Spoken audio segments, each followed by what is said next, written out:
Right on a knot. That was pretty hard.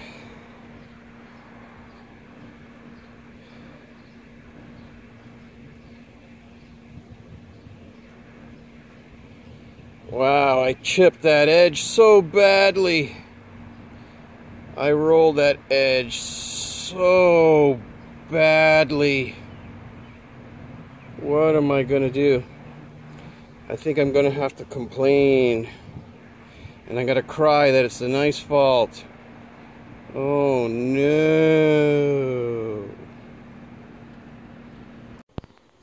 And here's what it looks like.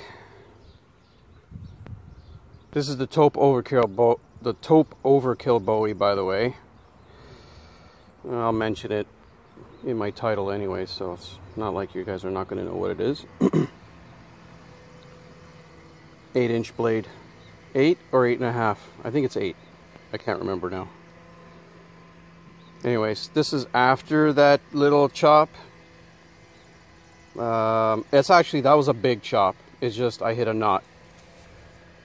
Right on a knot, you can tell. You can see the pattern there, and then there's a piece of it right there. So I hit a knot, so it was very stubborn, and it still ate it no problem, with no chips, no rolls. It's A2 steel, by the way. So yeah, this thing's a monster. Remember, all right, Tope Overkill Bowie.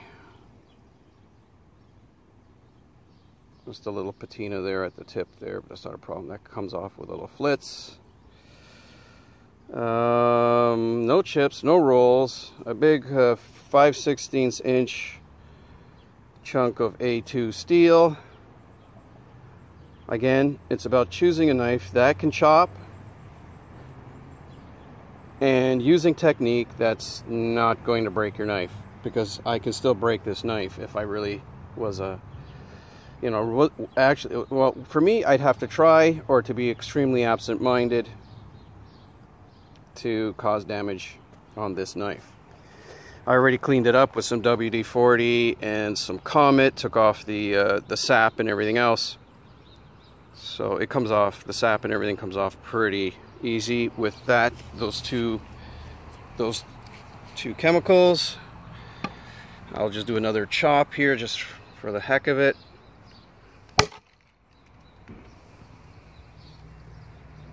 This is pine, so it's not incredibly hard.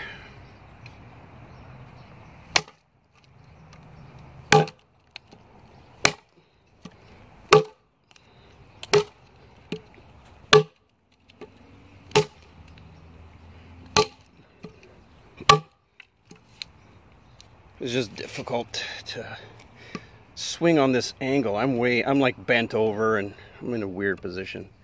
So even if I'm in a weird position, no excuse for you jabronis who break your knives. Oh, I was in a bad position. Look at that. Look at that, waiting to cause me some real grief. And what's that? That could be a buried nail. I should quit while I'm ahead. Little gratuitous hardwood maple action, because I was hitting pine just a minute ago, so let's just put a V-notch in this hardwood.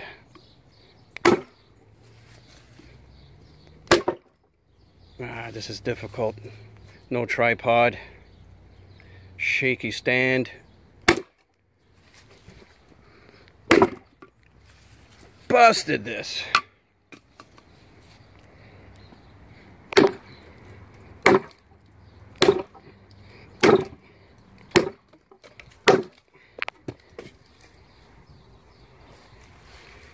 You can't get away from me. See, I'm being silly. This is actually being silly. And I'm not going to break this knife.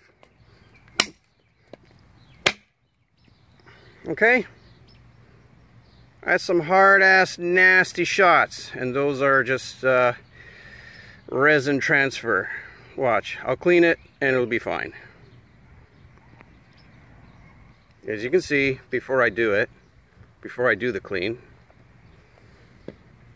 let's see if I can get better focus. See no shiny spots? See no shiny spots? No rolls, no nothing like that. Hey? More of that magic, I guess. Okay. Squishy slippers, because I was just watering the lawn. And I got some cheap-ass kitchen knives that have been around in the family since -1908. I'm just making up numbers, guys. Those knives have just been around for maybe just a couple of decades or something. Anyway, this one is a hollow grind piece of junk, 8 CR13 MOV stainless steel junk. I rolled the edge trying to chop, well, not trying to, I knew I was going to roll the edge, but it was a demonstration. I bought this knife to demo. So I rolled the edge chopping a petrified bone, not an actual, you know, fresh bone. Fresh bone, it'll slice through a fresh bone. But I chopped through some petrified bone last year, and I rolled that edge, and I chipped the edge, chipped and rolled the edge. Expected though. I mean, like, even the best knife is going to cause some edge damage with a bone that's actually just as hard as a rock, and I'm not trying to exaggerate. It was actually as hard as a rock. So anyway, this is a hollow grind, and it's a pretty thin edge for the size of blade, and you should not chop with a thin hollow grind. But okay, so take note of that edge roll here. Where is it? Sorry guys, right there. Sorry, and it's all out of focus. Whatever. This is just for demonstration purposes only. I don't care if the quality of the video. So there's the chip, okay? So I'm going to chop below the chip. Okay? This is maple. This is extremely hard wood. And yeah, I gotta unwedge it because hollow grinds do that. They wedge themselves.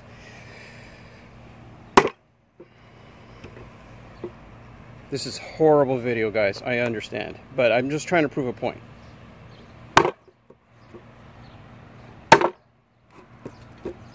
So, I am chopping without proper concentration, without proper footing, without proper, look at this, without proper stand, anything like that. And I'm putting deep cuts into this dried out maple, so it's not even fresh maple, so there's no give in this maple either. Okay, so look where I'm chopping.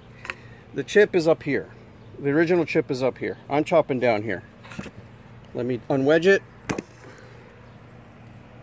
I'm not breaking this freaking edge, guys. 8 CR13 MO junk. Okay? Not rolling it, not chipping it. Hold on. One more good before I switch to a kitchen knife. Okay? And I felt that torque. I hit that thing sideways. I did not hit it properly. And I'll show you what the blade did in slow-mo, in my own slow-mo, in reenactment, when I just did that. When I hit, the blade went, okay, so it buried itself in and went torqued. That's what we call torque. So it went in and it torqued.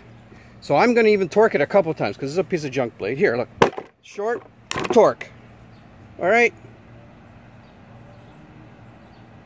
See any break? See any damage? Don't give me that fucking bullshit. All right.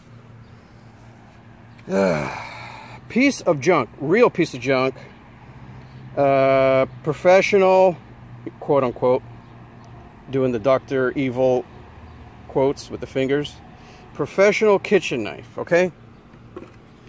Professional, not high quality, just what they use in standard profession kitchen, okay? Low quality profession.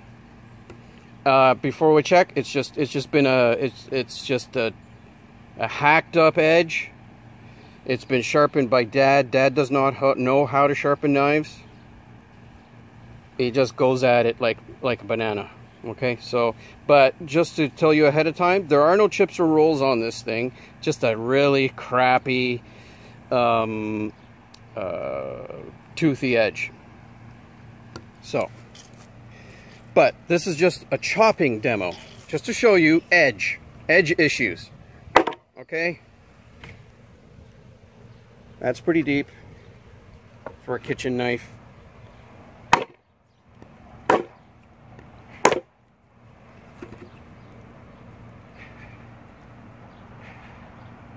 Chips or rolls? Nope. Nope, nope, nope. This thing doesn't have the weight to penetrate. And again, I'm trying to concentrate with this wonky. Look, everything's wonky, junky knife, wonky, holding camera with one hand, knife with the other. Don't tell me I'm doing everything wrong here, okay? I'm doing everything wrong here. I'm showing you. I'm doing it wrong on purpose. Okay?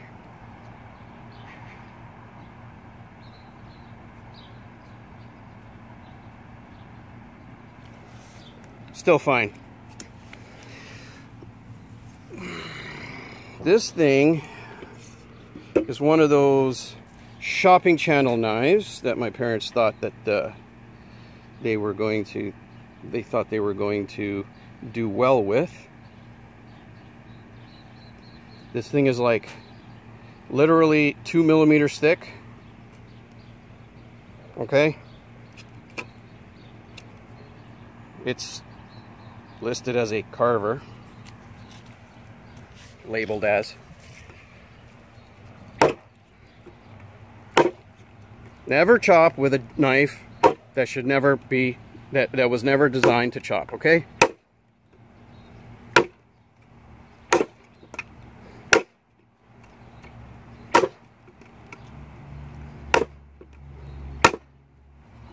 This knife is vibrating violently with every strike. So there's a lot of lateral. That's not a chip.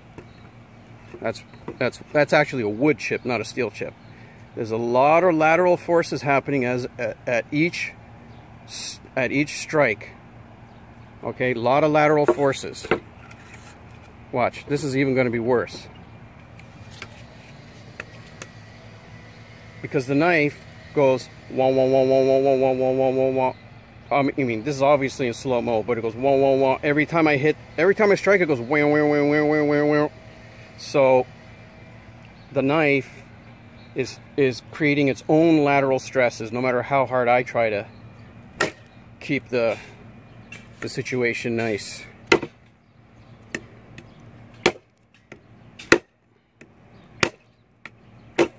And I'm going to take these knives inside under better lighting and everything else and give them a little inspection for you guys, okay? Just let me clean off wood chips. No chips, no rolls, okay? I know it's all out of focus right now. All right. This one is about, I don't know, 2.5 millimeters thick. It has some stiffness to it. It's actually, it's still a junk knife. It's made in Japan. Princess Devonshire. It says Japan right there. It's a low quality knife. Okay, so it's not a high quality knife at all. It's another junk knife. I inspected the edge. No chips and rolls. Again, a really horrible edge by the parents. Okay, but the point again is just edge stability. Okay, edge stability. That was a horrible strike, that one. That one went like super torque.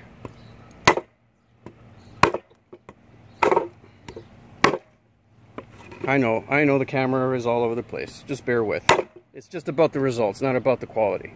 Not today, anyway.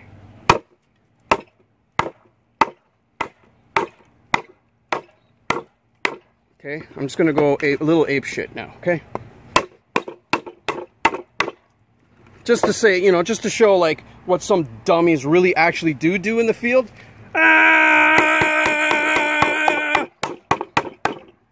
Whatever.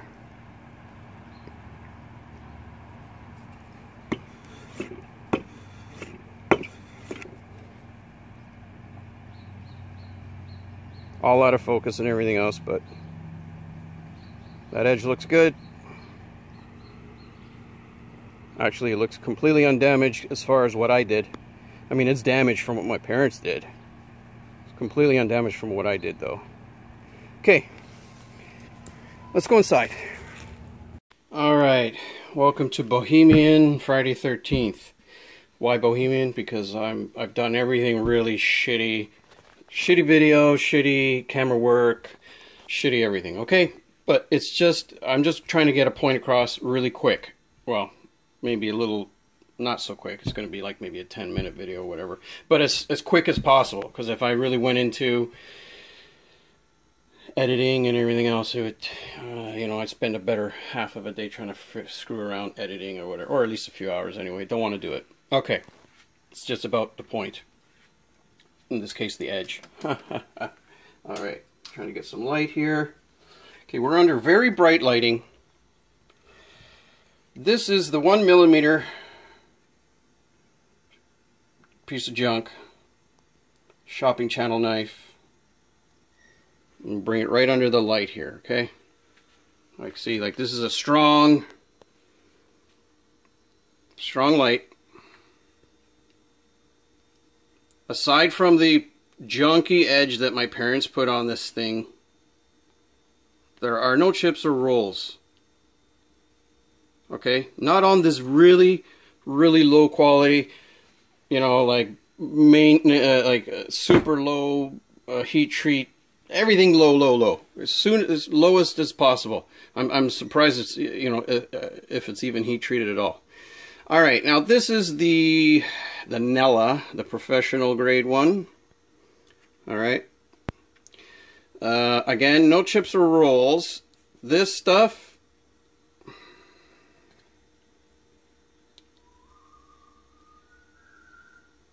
this is all damage from being thrown in the junk drawer, in the knife drawer.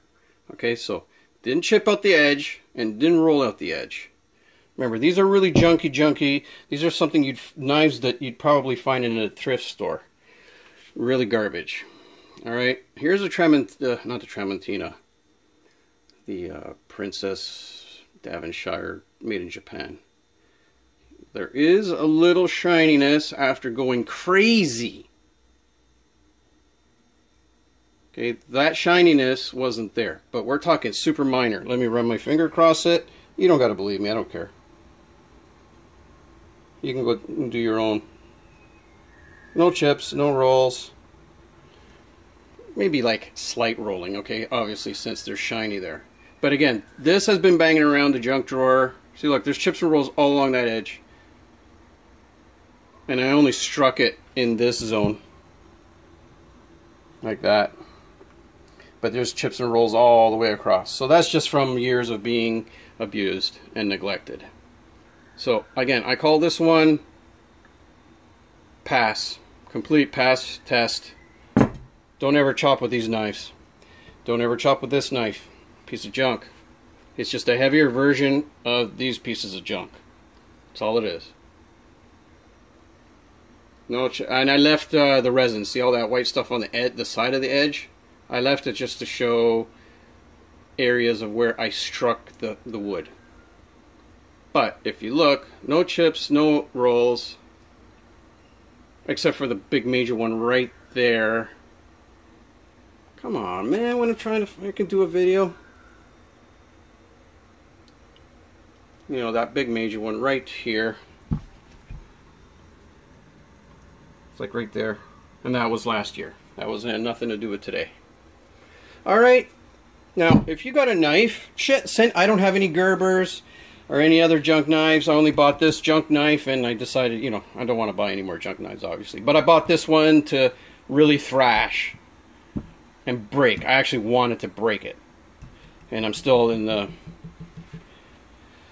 process of doing that. But I'm not just going to break it for breaking it. I want to kind of do it in a scientific way. Just, you know, getting observations, not just for the sake of breaking it. Yeah, don't ever chop with any of these knives. Knives are not generally made for chopping. Some of them are. And you can still chop with ones that are not meant for chopping, but you can't be a jabroni.